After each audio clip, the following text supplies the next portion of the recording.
ह्या वर्षात तरी सगळं ठीक होऊ दे, हेच सुरू आहे ना तुझ्या डोक्यात.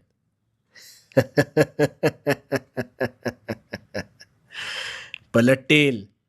तुझ्या नशिबाचे फासे सुद्धा निश्चित पलटतील. कसे ते सांगतो.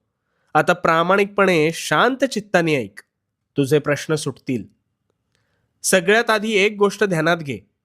नवीन वर्षात तू जुनाच राहिलास तर तुझ्या आयुष्यात काहीच नवीन घडणार नाही. गोंधळलास ना? आता एक गोष्ट ऐक. दोन घनिष्ठ मित्र होते. एक हलाखीच्या परिस्थितीतून संघर्षातून जात होता, तर दुसरा ऐशोआरामी जीवन जगत सुखाचा उपभोग घेत होता.